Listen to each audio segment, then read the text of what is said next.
Ora viva, está com a Hora da Verdade. O nosso convidado hoje é o Ministro da Saúde, Manuel Pizarro. Obrigada por estar connosco. Eu sou a Anabela Góis e comigo está a jornalista do Público, Ana Maia. Mais uma vez, bem-vindo, Sr. Ministro. Estamos na véspera de mais uma reunião negocial com os sindicatos dos médicos. Sente-se mais pressionado a chegar a um acordo depois das declarações feitas pelo diretor executivo do SNS, que perspectivou um novembro dramático? Isto já tendo em conta as dificuldades para assegurar as urgências? Eu tenho absoluta consciência das dificuldades e dos problemas que estamos a enfrentar, nomeadamente nos serviços de urgência. Isso é uma consciência partilhada, naturalmente, com o Sr. Diretor Executivo do SNS. Nós temos que fazer um esforço para chegar a um acordo.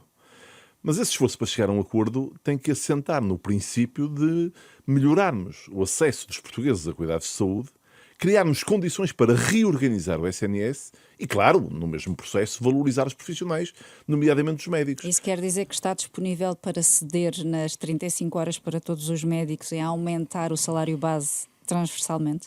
Não, quer dizer que nós fizemos uma proposta que é, desse ponto de vista, muito equilibrada e que deve ser valorizada. Se nós não fizermos estas três coisas em simultâneo, se não criarmos melhores condições de acesso dos portugueses aos cuidados de saúde, se não conseguirmos reorganizar o SNS, ao mesmo tempo que valorizamos a profissão médica, nós vamos apenas adiar por algum tempo, temo que escasso, os problemas que temos hoje. Dou-lhe um exemplo. Uma das coisas que os médicos mais se queixam é algo com que eu estou solidário, que é o enorme volume de horas extraordinárias que acabam por ter que realizar para prestar serviço de urgência. Ora, nós temos que conseguir que com este acordo se consiga um equilíbrio entre o que o SNS pede aos seus profissionais, de maneira a que se possa reorganizar o serviço dependendo menos de horas extraordinárias e valorizando aquilo que os médicos também valorizam muito, sobretudo os mais jovens, que é uma articulação mais virtuosa entre a profissão e a sua vida pessoal e familiar. Mas a proposta de dedicação plena implica fazer 250 horas por ano. Mas é que a proposta de dedicação plena não está isolada. O que nós propomos para os médicos que façam urgência é mesmo um modelo de flexibilidade. Nós admitimos que alguns escolham as 35 horas de serviço, que outros queiram permanecer no atual regime das 40 horas e que outros ainda queiram aderir à dedicação plena. Ora, portanto, isso é uma linha vermelha, eu acho que esta flexibilidade... Não, é que este modelo permite a cada um fazer a escolha que achar que é mais adequada e cria condições para que os serviços funcionem de forma mais desafogada. Ora, eu acho que isto é mesmo um sistema virtuoso e que nós temos que reconhecer que as pessoas não querem todas as mesmas coisas. Aliás, uma das coisas que nos tem impedido muito é mesmo flexibilidade. Portanto, é essa flexibilidade que nós temos que implementar. Este sistema virtuoso parece não estar a agradar aos sindicatos médicos, que continuam a estabelecer aqui algumas linhas vermelhas, sendo estas algumas das que aqui já foram referenciadas. Qual é a margem de manobra, de facto, para na próxima reunião, e que o Dr. Fernando Araújo já considerou de essencial para se chegar a um pré-acordo perante o cenário que está aqui em cima da mesa, qual é mais a margem de manobra que o Ministério da Saúde tem para poder acolher algumas das reivindicações dos médicos? Sim, ao longo destes meses de negociações, o Ministério tem feito uma evolução muito significativa das suas propostas, procurando perceber as preocupações que os sindicatos exprimem. Agora, eu repito, nós não podemos caminhar para uma solução que conduza a maiores dificuldades ainda no Serviço Nacional de Saúde.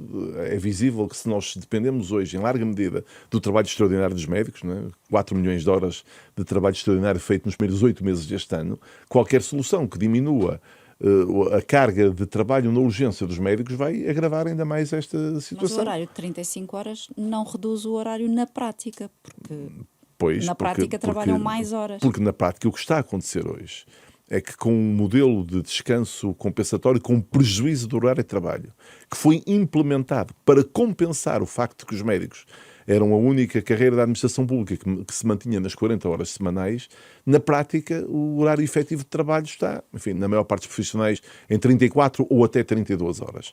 Ora, por isso é que nós propomos que podemos aceitar uma solução de 35 horas, com um aumento da remuneração, mas naturalmente nessa solução não pode continuar a haver prejuízo do horário de trabalho, senão então é que ficamos sem condições para que os hospitais continuem a funcionar. Mas fica a ganhar com esta solução, tendo mais horas de trabalho, porque não alargar esta possibilidade do horário das 35 horas a todos os médicos, em vez de ser apenas àqueles que fazem urgências? Porque há uma grande diferença, é que o prejuízo do horário de trabalho só existe para os médicos que fazem serviço de urgência, para os outros não existe. E se é verdade que nós precisamos de médicos para o serviço de urgência, o serviço de urgência não é a única atividade assistencial num hospital. Nós precisamos de médicos para as consultas, para as cirurgias, para muitas outras atividades, mas devo dizer que tudo isso pode ser negociado com adequada tranquilidade, desde que, no final, seja possível encontrar um modelo no qual o Serviço Nacional de Saúde e os portugueses fiquem a ganhar e, naturalmente, que os médicos sejam também compensados. Falou em horas extraordinárias, só até agosto foram gastos 200 milhões de euros, o dobro do que foi gasto durante todo o ano passado. Isto dava, 5 contas por alto, para contratar 5 mil médicos. Sim, mas esses 5 mil médicos não existem para ser contratados. Existem, não estão no Serviço convém não Nacional de termos Saúde. nenhuma dúvida sobre os números. No final de 2015, o Serviço Nacional de Saúde, e vou excluir os hospitais em parceria público-privada, que entretanto passaram para o setor público, para que a comparação seja o mais justa possível. Nós tínhamos 16.700 médicos especialistas no final de 2015 e temos em setembro de 2023, é o número mais atualizado, temos 20.600 médicos. E quantos é que estão no privado? O número de médicos no SNS, especialistas, aumentou 3.000. Nós temos mesmo que reorganizar o serviço. Isto não pode ser apenas uma questão de orçamento, que sim, que temos que continuar a aumentar, como vamos fazer para o orçamento de 2024, vamos acrescentar 10% do orçamento no SNS, mais cerca de 1.200 milhões de euros. Não pode ser só mais profissionais, e sim, precisamos de mais profissionais, médicos e outros, mas também tem que haver também um modelo de organização que permita que tudo isto se articule de forma mais adequada. Mas se pagar mais e se aproximar mais dos salários pagos pelo setor privado, conseguirá mais profissionais. Isso, além de tudo mais, seria supor que os médicos que eu pudesse contratar vinham para fazer urgência ou só para fazer urgência. Ora, isso não vai acontecer e eu acho que, em geral, nem seria desejável que acontecesse. Embora uma parte do processo de reorganização do Serviço de Urgência que a Direção Executiva está a conduzir é mesmo essa, é de criar equipas dedicadas ao Serviço de Urgência, pelo menos nas urgências de maior volume. Devo dizer que vamos até ao final do ano implementar no terreno os tais CRIs, Centros de Responsabilidade Integrados, dedicados às urgências, pelo menos nos 5 maiores hospitais do país. Aqui em Lisboa, no Lisboa Central, no São José, no Santa Maria, em Coimbra e no Porto, no Santo António e no São João. Vamos começar esse modelo por aí, porque acho que esse modelo também é essencial para podermos depender menos da urgência e da sobrecarga que impomos aos médicos no serviço de urgência. E que propostas é que vão apresentar aos sindicatos médicos para a constituição destes centros de responsabilidade integrado? O modelo que pretendemos adotar é, de certa forma, inspirado no modelo das unidades de saúde familiar. Isto é, são equipas multiprofissionais com um certo nível de auto-organização pelos próprios profissionais e com um modelo de remuneração com 3 componentes, uma componente de remuneração base, uma componente de suplemento, que será o suplemento da dedicação plena, e uma componente de atividade de remuneração associada ao desempenho. O objetivo será que, como acontece nas OSFs modelo B, um profissional possa aspirar a ter como remuneração, enfim, em torno do dobro da sua remuneração base. E estamos convencidos que com este modelo, como acontece nas OSFs, nós vamos conseguir melhorar a organização dos hospitais e melhorar também a satisfação dos profissionais. E essas estes equipas já centros estão de responsabilidade fechadas? integrada podem de facto iniciar-se? A nossa expectativa é que nós vamos colocar à negociação esse diploma ainda no mês de novembro e eu espero que até ao final do ano, pelo menos nestes 5 hospitais que, enfim, vamos utilizar como hospitais para lançar o projeto não ficará confinado a estes hospitais e pode haver outros hospitais que queiram ter iniciativa e profissionais que queiram ter iniciativa noutros hospitais, mas espero que até ao final do ano sejam dados os primeiros passos para estas 5 equipas. E isso quer dizer que estarão a trabalhar em janeiro? Sim, dependerá agora enfim, da velocidade do processo, mas estará a trabalhar nos primeiros meses do próximo ano com toda a certeza. E em concreto, neste momento, o que é que está a fazer para resolver o problema das urgências e dos médicos que recusam fazer mais horas extra?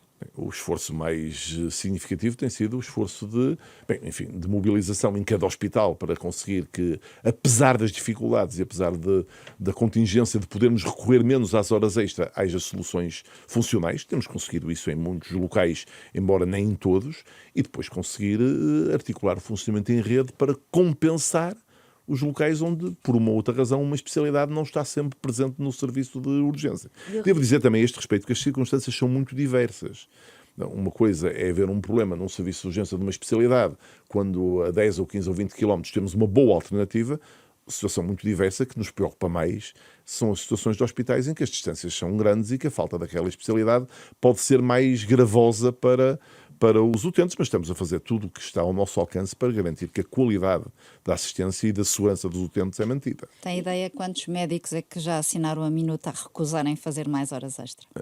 O número, não sei o número, mas o número não me parece que seja, desse ponto de vista, excessivamente relevante, porque há vários médicos que assinaram a minuta e continuam a fazer horas extra nos seus hospitais, e ao contrário há casos de profissionais que não assinaram e que naturalmente não estão disponíveis a fazer mais que aquelas horas que são exigíveis. Não acha que vem aí um mês dramático de novembro e pior ainda em dezembro? Não, acho que o mês de outubro já foi muito difícil e que o mês de novembro, se não for possível distender o clima que está criado, vai ser um mês ainda mais difícil. Mas devo dizer que fui ver os dados da última semana.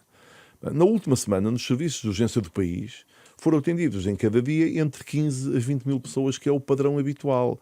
Portanto, vamos lá ver, apesar de todas as dificuldades, o Serviço Nacional de Saúde continua a dar resposta. Agora, se me pergunta se eu estou descansado, eu não estou descansado quando tudo está tranquilo, quanto mais agora que há muitas coisas que não estão tranquilas. E por falar em falta de tranquilidade, segundo o movimento Médicos em Luta, mais de 1000 médicos de família assinaram uma carta a dizer que não aceitam o decreto-lei aprovado pelo Governo relativo à generalização das unidades de saúde familiar modelo B e que implica também a aceitação do regime de dedicação plena. Já recebeu esta carta? Não, a carta, pelo menos até esta manhã, não tinha chegado ao Ministério, mas vamos ver. Eu interpreto essa carta como uma incompreensão em relação ao que está em debate, porque o que está em debate, o que está proposto, o que vai ser legislado, é mesmo a generalização de um modelo de organização nos cuidados de saúde primários que os profissionais reclamaram durante estes últimos 10 ou 15 anos. Mas cujos modelos profissionais não conhecem, porque foi aprovado sem que eles fossem fossem ouvidos. Desculpem, mas não tem nenhuma razão para desconhecer, porque ele foi distribuído, ainda na última reunião de negociação sindical, foi distribuído aos sindicatos um documento que explica com detalhe tudo o que está no diploma legal, nomeadamente sobre as USFs. Então vamos tentar perceber. Nem todos os centros de saúde podem ser USFs. Nem todas as USF modelo A podem ser B. O que é necessário para que sejam B? Mas então eu vou-lhe exprimir qual é a nossa ideia sobre este movimento. Nos últimos 16 ou 17 anos, a primeira USF modelo B foi criada por um despacho que eu tive a honra de assinar no ano 2008. Mas estamos a falar do modelo atual. Aquilo que está previsto é que os médicos fiquem todos em dedicação plena. Não, os que estão integrados na USF. É um modelo de adesão que é sempre transitório e que pode sempre... Mas é obrigatório. Mas qual é a circunstância hoje? Hoje, para os médicos que estão em USF modelo B, o lugar de carreira em que estão a ocupar é o horário das 35 horas em dedicação exclusiva. E depois podem voltar para o seu lugar de carreira se saírem da USF. Na dedicação plena será exatamente igual. Os médicos, enquanto estiverem na USF modelo B, serão as que existem, estarão em dedicação plena. Podem sempre regressar a outro lugar de carreira se e quando o desejarem. Não há nenhuma mudança em relação à circunstância atual. Há aqui alguma mudança em relação a alguns indicadores que os sindicatos contestam, nomeadamente aqueles que falam na questão da medicação e da prescrição de exames. Vamos por partes. Os profissionais das USFs têm um modelo de remuneração com 3 pilares. Uma remuneração base. Ora, o que é que acontece à remuneração base? Vai aumentar de cerca de 13% a remuneração base dos médicos das USFs modelo B. Mas passam a trabalhar mais 5 horas. Não.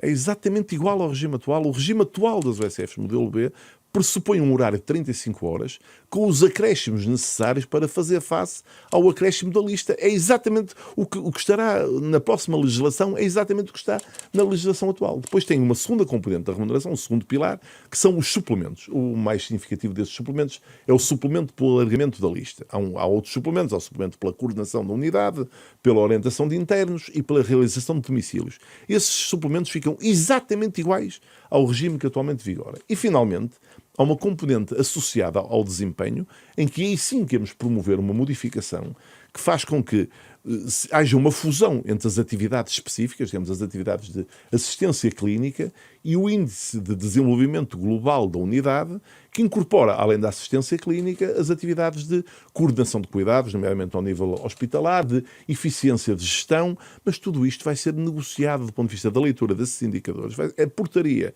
que definirá o cálculo desses indicadores será negociada com os profissionais na fase posterior. Portanto, no imediato até nem há nenhuma mudança. Mas há uma ingerência na questão da prescrição, como os sindicatos alegam? No atual Índice de Desenvolvimento Global das Unidades já estão previstas a avaliação da prescrição de MCDTs e da prescrição de meios complementares de diagnóstico e de medicamentos, e uma unidade que não atinja um determinado nível de índice de desenvolvimento global não pode ser considerada modelo B. Portanto, nem nessa matéria há nenhuma inovação disruptiva. Há uma evolução. Assim, quantas USF modelo A é que poderão passar para B de acordo com os novos Esse é que é um número critérios? muito importante. É que durante 17 anos que foram criadas cerca de 340 USFs modelo B, 34 já neste ano de 2023. O que nós prevemos com este decreto-lei em janeiro é que cerca de 250 unidades, de uma vez só, 200 a 210 USFs modelo A e cerca de 40 unidades de cuidados de saúde personalizados possam ascender a modelo B. É um movimento de profunda aceleração da reforma dos cuidados de saúde primários, que será bom para as pessoas.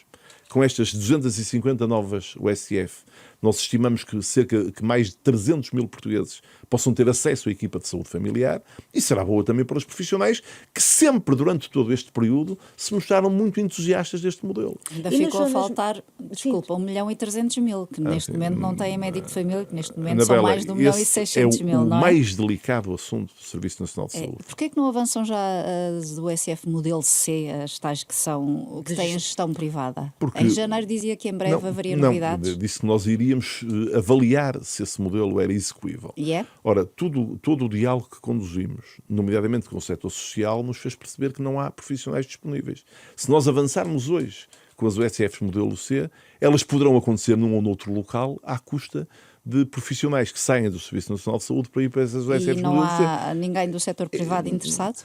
Praticamente não há médicos de medicina geral e familiar fora do sistema disponíveis para aderir a este modelo. O país cometeu um grave erro de planeamento, não tendo em conta que estes anos, entre 2020 e 2024, é até o final de 2024 que ainda vamos ter este impacto, são anos com um volume muito elevado de profissionais a reformarem-se. O que está em causa não é o nível de formação que estamos a ter agora. Nós temos, nos últimos 3 anos, entraram na especialidade de medicina geral e familiar mais de 500 médicos em cada um dos anos.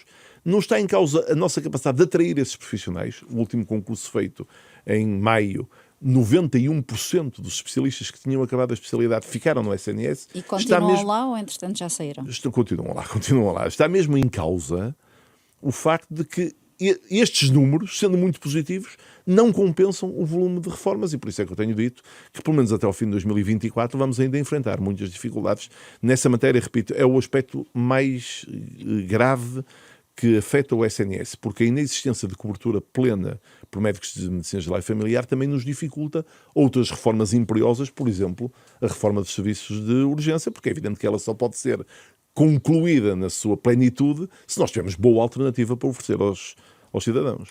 E falando na questão das vagas formativas, o final da semana passada ficou marcado por uma alteração nos estatutos da Ordem dos Médicos, o que na prática dá ao Governo o poder de decidir quantos internos entram nas especialidades e quem os pode formar. Os deputados do PS dizem que a alteração foi acordada com o Governo. Afinal, o Sr. Ministro foi surpreendido pela alteração ou sabia da mudança? Eu tenho um percurso cívico e profissional profundamente ligado ao tema da titulação única, porque isto não foi sempre assim. Até ao início da década de 90, já era médico recém-formado, havia uma titulação dupla. Isto é, um título que podia ser atribuído pelo Estado e pela Ordem dos Médicos, sim ou não, não era obrigatório que fosse reconhecido pelas duas entidades. Portanto, eu acredito mesmo nas virtudes da colaboração entre o Ministério da Saúde e a Ordem dos Médicos. E devo dizer a esse respeito que tenho encontrado na atual direção da Ordem dos Médicos muita disponibilidade para esta colaboração. Mas ainda não respondeu. Sabia ou não sabia? Nós vamos anunciar nos próximos dias o mapa de vagas da formação especializada que começa no início de 2024. Vamos ter o maior número de vagas de sempre, mais de 2.200 vagas.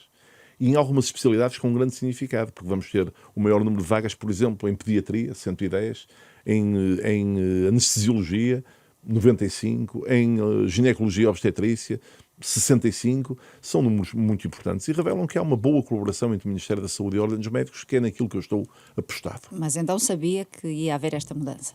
Vamos ver, eu não vou. O meu papel neste cenário é contribuir para um bom entendimento entre o Ministério da Saúde e a Ordem dos Médicos e não continuar a alimentar este conflito no qual eu não me revejo.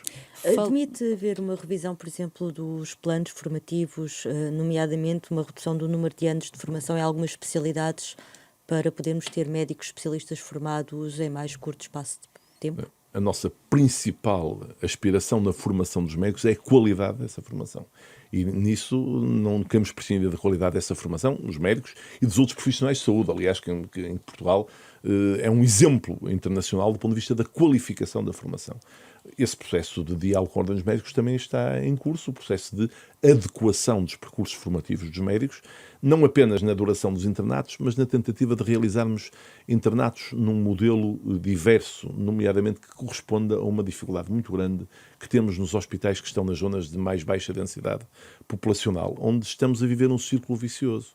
São hospitais que têm poucos especialistas em várias áreas, como têm poucos especialistas. Atrai menos A Ordem dos Médicos não médicos reconhece idoneidade formativa. Como não reconhece idoneidade formativa, depois é ainda mais difícil contratar especialistas. É mais fácil levar um jovem médico aos 25 ou 26 anos para um hospital do interior para fazer o seu percurso formativo do que contratá-lo aos 32 ou 33 anos, depois de ele ter feito um percurso numa zona do litoral, ter constituído família, ter comprado casa. E o que é que está em cima da mesa para resolver essa situação? Estamos a trabalhar na ideia de criar um número de vagas limitado, mas que seja um número de vagas em que o percurso formativo é tratado de forma individualizada entre a própria unidade hospitalar e o Colégio da Especialidade da Ordem dos Médicos, permitindo por essa via que alguns hospitais do interior, deixem-me dizer assim, o interior é uma designação errada, de zonas de baixa densidade demográfica, o problema que temos, sei lá, no litoral alentejano é igual ao que temos desse ponto de vista na Guarda, portanto não é exatamente o interior ser do interior que está em causa, que possamos começar a abrir algumas vagas, o número será limitado, mas pode fazer toda a diferença, porque alguns destes hospitais do interior têm mesmo uma redução muito acentuada do número de profissionais e nós vemos hospitais em que o quadro de algumas especialidades já está assegurado apenas por médicos com mais de 60 anos. Ora, isso é muito preocupante do ponto de vista do futuro próximo. E mais vagas nos cursos de medicina vão abrir? Como sabem, esse é um assunto que está sob a tutela do Ministério da Ciência, da Tecnologia e do Ensino Fala Superior. com o Ministério da Saúde. Mas eu acho que nós temos mesmo necessidade de abrir mais vagas, porque o que está a acontecer, não apenas em Portugal, mas em todo o mundo desenvolvido, é um aumento muito significativo da necessidade de profissionais de saúde, nomeadamente de médicos. Devo dizer, aliás, que isso acontece em geral por boas razões. Porquê? Porque o aumento da duração da esperança média de vida, da duração da nossa vida, conduz a que nós possamos aspirar todos a atingir idades mais avançadas. Isso acontece com maiores necessidades em saúde, é natural.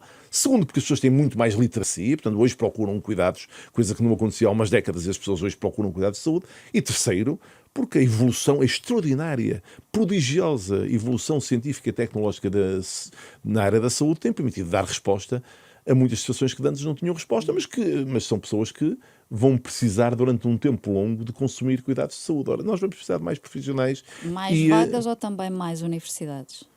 Mais vagas, seguramente. Eu acho que seria bom para a coesão territorial do país que pudessem ser também mais universidades, mas estamos aqui também no domínio em que é preciso jogar entre as aspirações e as necessidades e as possibilidades concretas. Eu acho que seria muito positivo para o país que Trás-os-Montes ou que o Alentejo pudessem ter uma escola a formar médicos. Deixe-me só voltar um pouco atrás, ainda às urgências. No caso da obstetrícia, está praticamente a fazer um ano que começaram os encerramentos rotativos, mas continua a haver urgências a fechar por falta de médicos e não estavam previstas. Isto é a prova de que o programa Nascer em Segurança no SNS nem sempre é tão previsível como foi anunciado. Vamos ver, sempre que uma circunstância dessas acontece, isso é um erro do nosso sistema e é uma deficiência do nosso funcionamento. Isto dito, A verdade é que o número de vezes que esses encerramentos imprevistos acontecem se reduziu drasticamente. Reduziu-se 97% ou 98% de Basta redução. haver um para ser grave. Evidentemente que é indesejável. E a verdade é que o que nós conseguimos ao longo deste ano, e isso é um mérito da direção executiva do SNS, foi conferir qualidade, segurança e previsibilidade ao sistema. E veja que o número de partos no Serviço Nacional de Saúde aumentou. Eu tenho só os números até ao final de setembro. Nós aumentamos 3% o número de partos no Serviço Nacional de Saúde e com exceção da situação muito difícil que enfrentamos na região de Lisboa e Val do Tejo, no resto do país tem sido possível assegurar de modo quase uniforme o pleno funcionamento E das em que urgências condições, Sr. Ministro? obstétricas. Tem noção que há maternidades em que as mulheres fazem o puerpério em macas para darem lugar a outras? Vamos ver, nós estamos a fazer um investimento sem precedentes na qualificação das maternidades. A Direção Executiva lançou um programa que está a permitir realizar obras em 33 das 39 maternidades públicas, nomeadamente no alargamento das suas condições e das suas condições de conforto. As pessoas são hoje, felizmente, muito mais exigentes do que eram num passado ainda relativamente recente, onde algumas destas maternidades faziam um número muito superior de partos ao que fazem hoje com as mesmas condições físicas que fazem hoje. Mas eu reconheço, com mais médicos, mas eu reforçadas. reconheço que a questão do conforto também é uma questão muito importante, sobretudo no momento decisivo da vida de cada mulher, que é o momento do parto. Mas vamos ver, a mensagem essencial é: Portugal, graças ao SNS, continua a ser um país seguro para se engravidar e para se ter filhos. Portanto, o modelo é para manter. O modelo é para manter enquanto for indispensável, porque o que nós desejamos é que todas as maternidades estejam abertas em pleno. Agora, a alternativa com que fomos confrontados é que, não existindo recursos humanos suficientes para isso, era saber se era melhor fechar definitivamente algumas maternidades ou promover este modelo de funcionamento. Nós pareceu-nos que seria um erro encerrar definitivamente maternidades onde é feita a formação de novos recursos humanos. Porque então, se a nossa maior dificuldade é recursos humanos, vamos encerrar sítios onde estamos a formar novos profissionais. Isso conduziria a que, para resolver conjunturalmente o problema, agravávamos no futuro a situação e parecia-nos um erro. E em que especialidades é que podemos ter um sistema rotativo de urgências ou de concentração de urgências, as chamadas urgências metropolitanas? Isso tem que ser analisado com detalhe técnico. Eu posso enunciar o que acontece neste momento, já em alguns casos há muitos anos, em alguns casos há mais de uma década na cidade do Porto, Pois, mas com em muitos resultados. Em Lisboa é onde faz falta. E isto não pode ser importado nem copiado. A área metropolitana de Lisboa tem uma população muito mais vasta, é geograficamente muito mais ampla que a área metropolitana do Porto. O que é que está previsto? Mas temos evidentemente que fazer algum esforço de organização do sistema. Há coisas que nos interpelam sob esse ponto de vista. Quando não foi possível assegurar o funcionamento à noite da urgência de pediatria do Hospital de Loures, nós ficamos preocupados. Era a segunda urgência de pediatria da área metropolitana de Lisboa com maior afluxo. Ora, o que se verificou é que o seu encerramento durante a noite não conduziu ao aumento da procura na urgência de pediatria de Santa Maria ou de Dona Estefânia. Os aumentos de procura foram muito escassos, o que quer verdadeiramente dizer que aqueles cuidados, sendo importantes, não eram verdadeiramente cuidados de urgência, eram cuidados de consulta. Portanto, pediátrica pediatria pode ser a diferenciada. primeira a avançar. Eu acho que esse trabalho tem que ser feito pela Direção Executiva e, repito, tem que ser feito com grande solidez técnica. Nós não podemos fazer estas alterações sem termos a certeza absoluta que o modelo que vamos criar é um modelo seguro para os utentes e seguro para os profissionais. E que soluções é que podem estar em cima da mesa, por exemplo, para os hospitais? Há bocado falava disso, que não estão em zonas metropolitanas e, portanto, estão mais distantes de outras unidades, e se lhes faltarem os recursos, para onde vão estas pessoas? Uma vez mais, depende dos casos em concreto. Eu estive, por exemplo, ontem a visitar o distrito de Porto Alegre e houve constrangimentos na urgência de cirurgia de Porto Alegre. Ali foi possível assegurar, enfim, com desconforto, reconheço, mas com segurança clínica, que os doentes fossem vistos na urgência de Elvas. Foi possível encontrar uma complementaridade em que pelo menos uma delas está a funcionar. Se der um exemplo da zona geográfica de onde sou oriundo, se for possível encontrar essa complementaridade entre Barcelos e Braga, é menos preocupante que, em alguns momentos, possa não haver urgência de cirurgia em Barcelos. Noutras circunstâncias, reconheço que as dificuldades são maiores. E não há solução. Não, haverá sempre solução, porque eu devo dizer que, desse ponto de vista, nós temos assegurado sempre que, pelo menos, a urgência interna possa estar em funcionamento e isso garante sempre a presença pelo menos de um especialista que, nos casos mais dramáticos, não deixará de acorrer aos problemas dos doentes. E em que fase é que está a contratação de médicos estrangeiros? Falou na possibilidade de virem 250 a 300 de países da América Latina. Quando é que avançam essas contratações? Bem, a minha primeira... Isto é uma grande oportunidade para eu começar por explicar que a aposta do Governo e do Ministério da Saúde é na formação de especialistas portugueses e na generalização das unidades de saúde familiar. Essa é que é a nossa visão estratégica sobre como é que vamos garantir a cada português o acesso a uma equipa de saúde familiar. Coisa diferente é reconhecer que durante este período, os próximos, bem, até o final de 2024, sem dúvida nenhuma, 2025 começará a situação a estabilizar-se, nós ainda vamos precisar em algumas zonas geográficas de contratar médicos e não existindo médicos disponíveis em Portugal, parece-nos que é uma solução razoável que, aliás, já foi testada e adotada com grande satisfação das populações e sem nenhuma perturbação para os médicos portugueses. Precisamos de recrutar alguns médicos fora de Portugal. Mas já está É um processo que estamos a preparar, porque tem que ser feito com todo o cuidado para não haver riscos nem de depleção de recursos humanos nesses países. Isso seria inaceitável e temos que cautelar que essa contratação seja feita por profissionais com um nível de preparação que nos garante a manutenção da qualidade do Serviço Nacional de Saúde. Sr. Ministro, não começa a haver aqui um padrão de atrasos que já é comum no Ministério da Saúde? Tivemos sem diretor-geral da Saúde durante quase um ano, a direção executiva só agora é que tem estatutos, a lei do tabaco, que já deveria estar em vigor, ainda nem sequer foi discutida na especialidade nem aprovada. Atrasos na ampliação de alguns hospitais que levaram à perda de vários milhões de euros de fundos comunitários. São muitas perguntas numa muitos atrasos. São muitas perguntas numa mesma pergunta. A senhora Diretora-Geral de Saúde reformou-se no dia 31 de julho. Portanto, quando muito, não há... Já tinha anunciado em dezembro que iria sair. Mas anunciar que sai e sair não é bem a mesma coisa. A Diretora-Geral de Saúde esteve em funções até o dia 31 de julho. E depois disso foi substituída sem nenhuma perturbação para o serviço pelo Sr. Subdiretor-Geral, que esteve em exercício e que estará em exercício em funções de substituição, até que no dia 1 de novembro entrará em funções a nova Diretora-Geral de Saúde. Disso daí não resultou nenhuma perturbação para o funcionamento da Direção-Geral de Saúde, como não houve nenhuma perturbação para o funcionamento da Direção Executiva do Serviço Nacional de Saúde pelo facto dos seus estatutos terem sido publicados apenas neste mês de outubro. Nós estamos a fazer, nessa matéria, talvez seja a ocasião de explicar que a modificação que estamos a fazer no Serviço Nacional de Saúde é mesmo a maior desde que o serviço foi criado.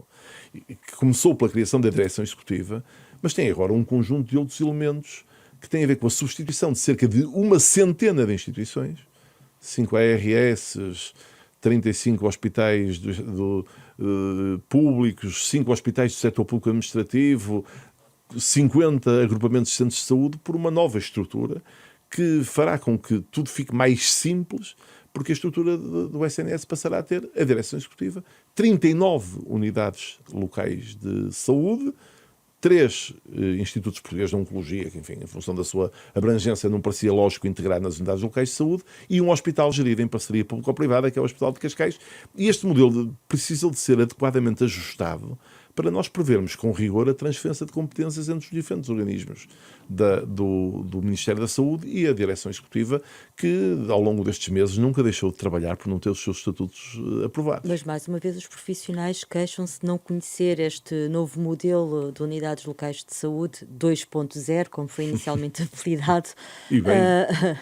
Mas a questão é, o que é que ele traz de novo em relação aos que já existem e que não mostraram ser mais satisfatórios do que outros modelos organizativos? Não, vamos ver. Os que já existem neste momento 8 unidades locais de saúde.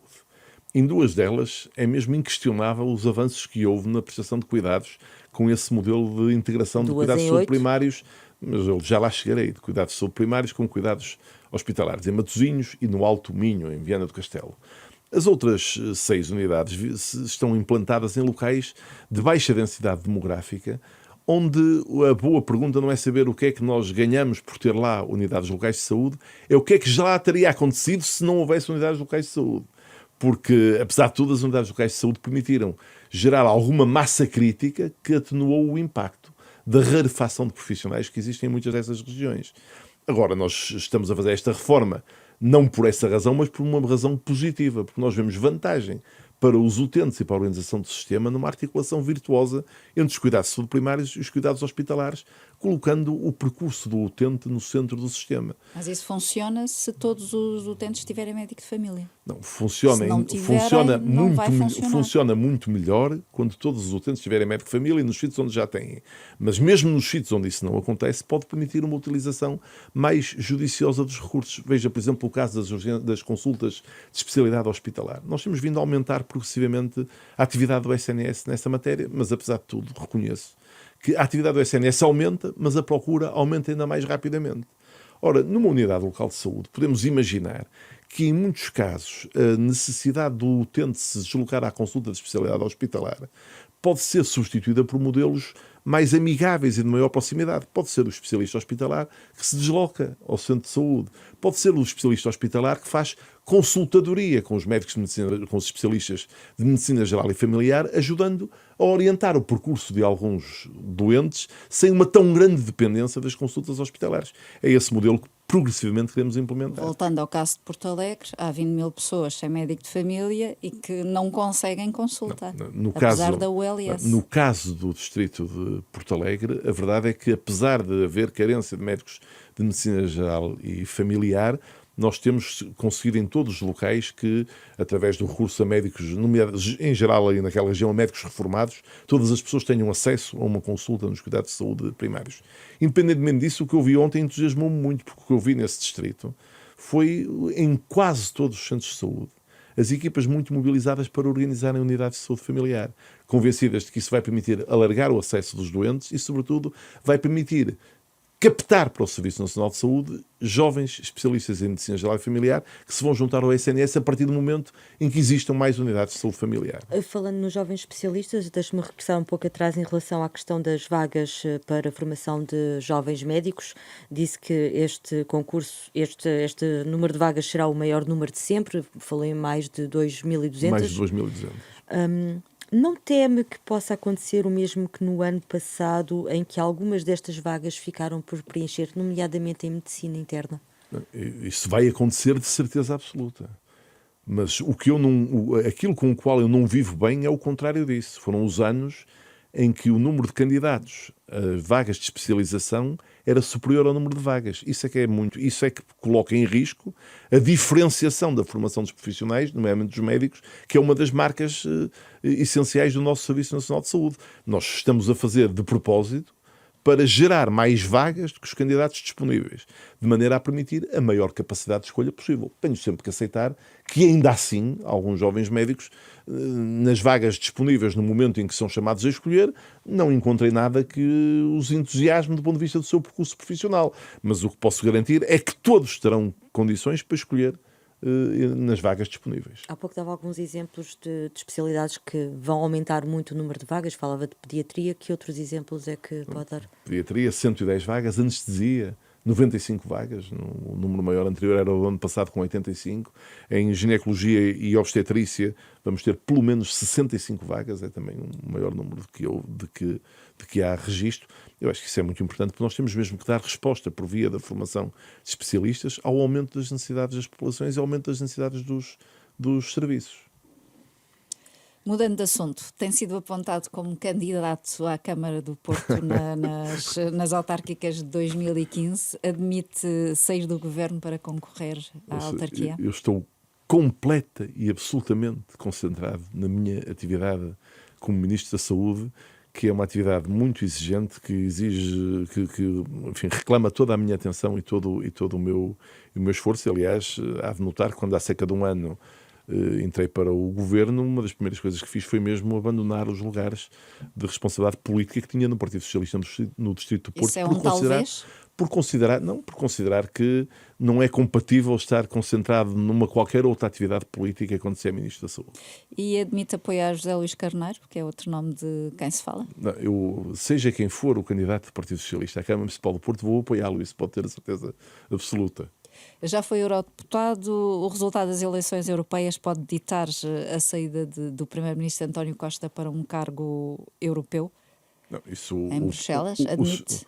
o Sr. Primeiro-Ministro já se encarregou de desmentir categoricamente essa ideia. Eu não tenho nenhuma dúvida que o Dr. António Costa, quando se candidatou às eleições, à frente da lista do Partido Socialista, se candidatou às eleições no início de 2022, o fez assumindo um compromisso de legislatura e de estabilidade para com os portugueses. Eu acho que se há valor que os portugueses reconhecem ao Dr. António Costa, um deles é, sem dúvida, o valor da estabilidade. Fica por aqui esta edição da Hora da Verdade com o Ministro da Saúde, Manuel Pizarro, a quem volta a agradecer a presença.